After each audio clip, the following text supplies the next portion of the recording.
¿Puedo solicitar una incapacidad permanente por problemas de movilidad? Seguidamente en este vídeo lo vamos a explicar. Buenos días, soy Ramón Escribano, soy abogado, especialista en reclamación de pensiones de incapacidad permanente, en impugnación de altas médicas y en reclamación de grados de discapacidad. Y en el vídeo de hoy queremos hablar de una patología que es muy habitual encontrarla en las reclamaciones de incapacidad permanente. Y nos referimos en general a los problemas de movilidad, especialmente a la posibilidad de deambular durante cierto espacio de tiempo, es decir, andar con carga y sin carga de manera prolongada o no prolongada, a la posibilidad o no de mantener posturas de bipedestación, es decir, de estar de pie a pie parado durante cierto tiempo, y también a la posibilidad, lógicamente, pues de trabajar subiendo alturas, subiendo y bajando escaleras, etc. Una persona que tiene afectadas estas capacidades o algunas de estas capacidades podría solicitar una pensión de incapacidad permanente. Pues, y sobre todo, ¿qué tipo de pensión de incapacidad permanente en su caso podría solicitar? Pues bien, para responder a esta pregunta tenemos que decir algo que decimos mucho en los vídeos, y es que no se puede decir de forma generalista si se puede o no se puede de forma contundente. Eso no podemos hacerlo. Nosotros, para poder determinar si una persona que tiene problemas de movilidad puede solicitar una pensión de incapacidad permanente, tenemos que valorar dos aspectos fundamentales. Bueno, mejor dicho, tres aspectos, porque el primero siempre es el mismo. El primero es valorar si reúne los requisitos de cotización, de edad, etcétera, es decir, requisitos de tipo general que son necesarios para pedir una incapacidad, una prestación de incapacidad permanente.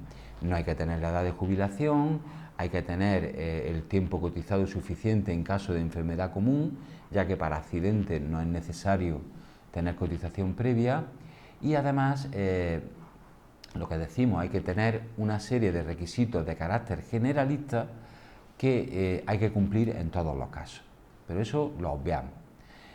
Los dos requisitos fundamentales que queremos valorar aquí son, en primer lugar, valorar el trabajo, y en este caso lo ponemos por delante porque es lo más importante. Hay trabajos en los que se exige necesariamente tener una movilidad buena o muy buena, y otros trabajos donde no es necesario esa movilidad, es decir, donde no es tan importante a la hora de desarrollar el trabajo la movilidad. La movilidad siempre es importante, incluso para trabajos de tipo sedentario. Imaginemos un administrativo. Un administrativo no tiene requerimientos intensos o excesivos a nivel de movilidad, pero sí es cierto que tiene que tener una mínima movilidad, tanto para ir y volver al trabajo, en primer lugar, como luego para realizar su propia actividad. No durante todo el tiempo está sentado y por lo tanto tiene que tener alguna movilidad. Dicho esto, claro, pues por eso tenemos que valorar el puesto de trabajo del interesado y qué requerimientos a nivel de movilidad se le van a exigir. Si esa movilidad además es continua y prolongada, si es con carga o sin carga, si se trabaja en altura, si requiere subir y bajar andamios, escaleras, etcétera, o si no lo requiere. Igualmente es muy relevante valorar la bipedestación, como hemos dicho al principio. Hay trabajos que requieren estar de pie parado mucho tiempo.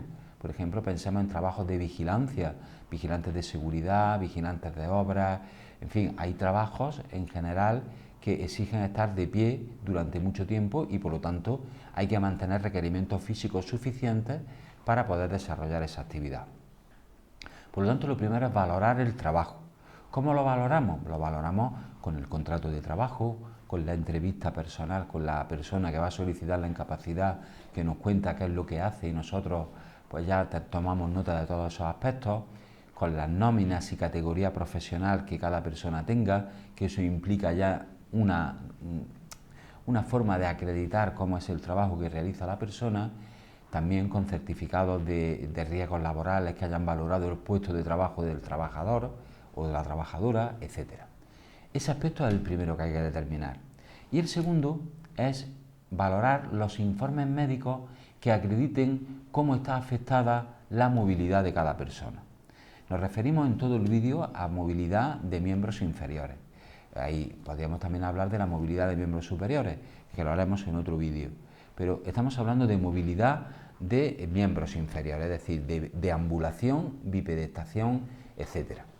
Pues bien, los informes médicos nos van a determinar normalmente, como los informes de las unidades especializadas de miembro inferior de los hospitales de referencia, donde están los especialistas que tratan a la persona, pues nos van a determinar estos aspectos. Nos van a determinar si la persona tiene una deambulación normal o si tiene dificultades en la deambulación, si se produce o no claudicación en la marcha en esa persona. La claudicación en la marcha, para que me entiendan, es una persona anda durante cierto tiempo, con o sin carga, depende del trabajo, y claudica, es decir, llega un momento en que ya no puede hacerlo más. Y no puede hacerlo más aunque descanse. Es decir, ya llega un momento en que no puede seguir haciendo esa actividad. Eso pues es lo que se denomina la claudicación en la marcha. Y eso es muy relevante porque, por ejemplo, una persona que en un trabajo tenga que estar toda la jornada laboral realizando deambulaciones prolongadas, imaginemos un trabajador del campo, un trabajador de la construcción, un peón de la construcción, etcétera, un trabajador que tiene que estar todo el día deambulando, la mayor parte del tiempo con carga.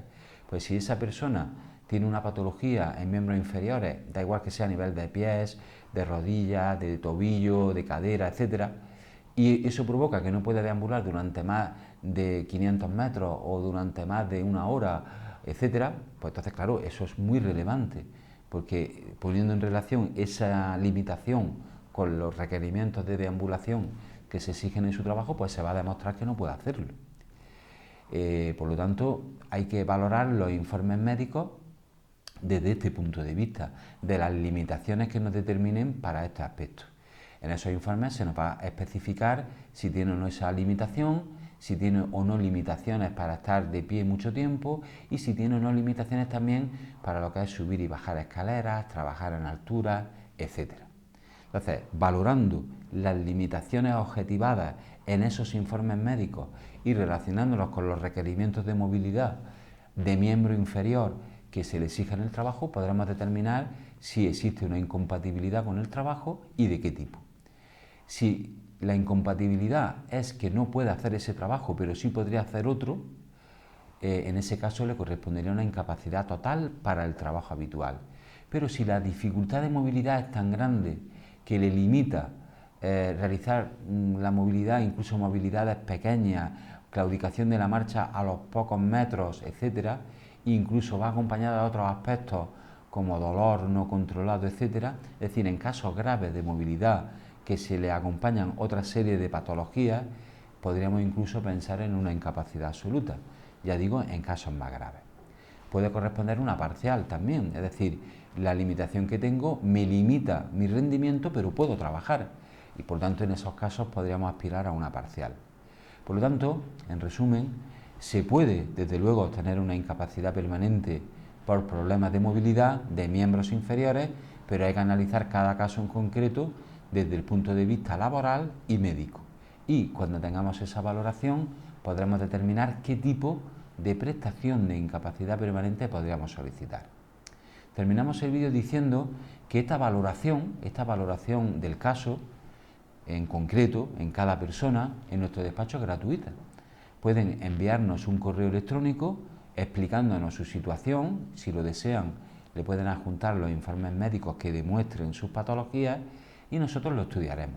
Y le informaremos si en nuestra opinión, una vez estudiado su caso gratuitamente, podríamos o no tener derecho a solicitar una pensión de incapacidad permanente y qué tipo de pensión de incapacidad permanente. Y si lo desean, le haríamos llegar un presupuesto sin compromiso alguno con el coste que supondría contratar a nuestro despacho para estos fines. Sin más, espero que el vídeo le haya gustado y hasta el siguiente vídeo.